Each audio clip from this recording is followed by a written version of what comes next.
Good evening. It is Jen Norlin, and today is February 1st. We're now in the month of February, and there's something that I would like to talk with you about. I love the month of February for what I am going to talk about tonight, and that is transmutation and alchemy of feelings, of experiences maybe that we've had. February is there's so many reminders around us, at least in the United States, that February is the month of love. With Valentine's Day, you walk into any store, there's gifts and chocolates and like aisles of things for Valentine's Day. And so we're often hyper focused on this idea of love in the month of February. So what I would like to talk about, okay, from the age of 6, we have this idea, like we give these Valentines to somebody that, we want to, that we like, or that, we want to show affection for. And then it can morph as we grow older in these relationships. We then have an expectation of, maybe what someone else gives us, or how we celebrate that. And there's nothing wrong at all with celebrating love. I think it's amazing. Do I think it should only be one day in February? Absolutely not. But it can also be one of the most triggering times of the year. If you're single, if you're newly single, if you're in a relationship that is maybe not fulfilling, maybe you're not in a relationship.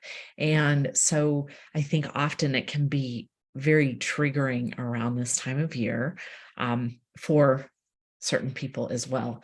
And when we look at that, that expectation, or what Valentine's Day has become in the United States, this can be a reminder of lack.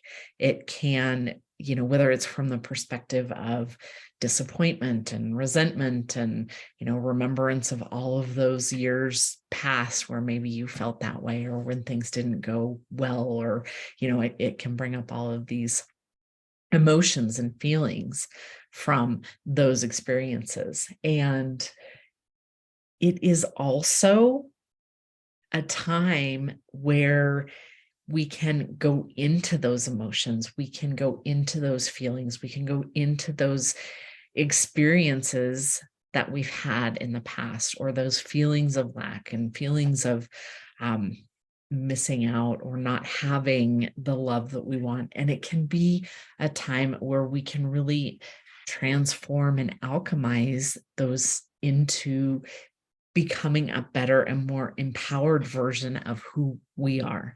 And here's what I mean by that. We can learn to love ourselves. We can learn to accept who we are. We can learn to give ourselves the love that we have looked for outside of ourselves often, most of our lives. I think it's so common where we're trying to find our fulfillment in someone else, or in something else, or in a relationship. And when we can do that, when we can know that that comes from within, I get to be fulfilled in who I am, and I don't have to try and find someone else to fill that void for me. It's really empowering. It's really puts me in a state of creating from knowing that I'm whole, from stepping into relationships, whether it's a romantic relationship or any other relationship, stepping into those relationships, knowing and feeling and being whole in who I am, and not looking for that other person to feel the void. Think of being able to let somebody off the hook for being responsible for our feelings of love and fulfillment and completeness, and how much that can open space in a relationship to create something else. Like it's it when we get to step in and know that I'm the one who's in control. I'm the one who gets to choose. I am the one who knows that I get to fulfill those needs and desires, and I don't have to depend on somebody else to do that for me. Is it nice to have someone in your life that you can share those things with? Absolutely. However, I think that so often, and I have done it myself in my own relationships, I put that burden on the other person, and that is so destructive. And it is, that's how you create codependency.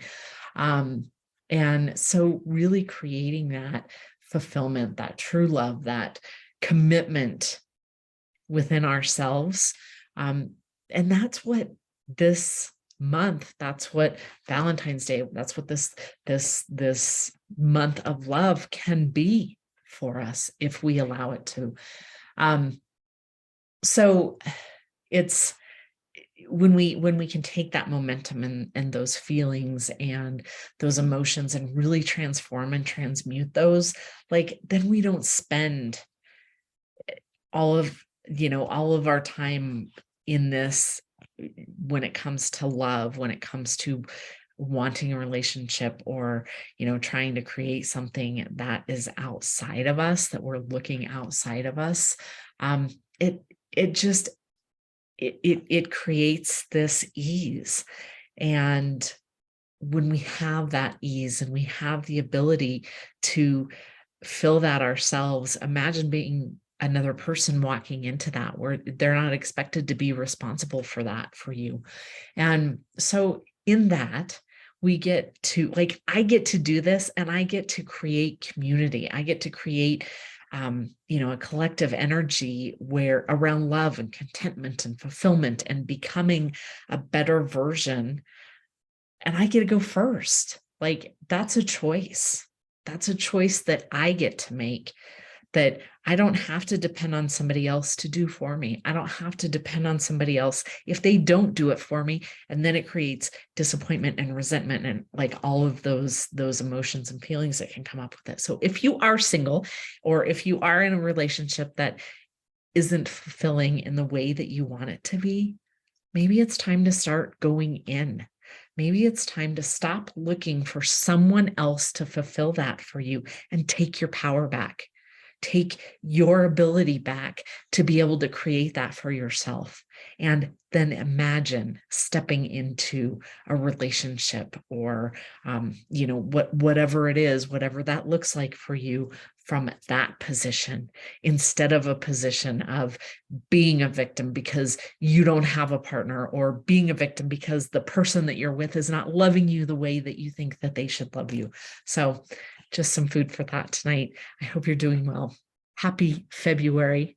If you would like to do more work around this, or have a desire to go deeper, reach out.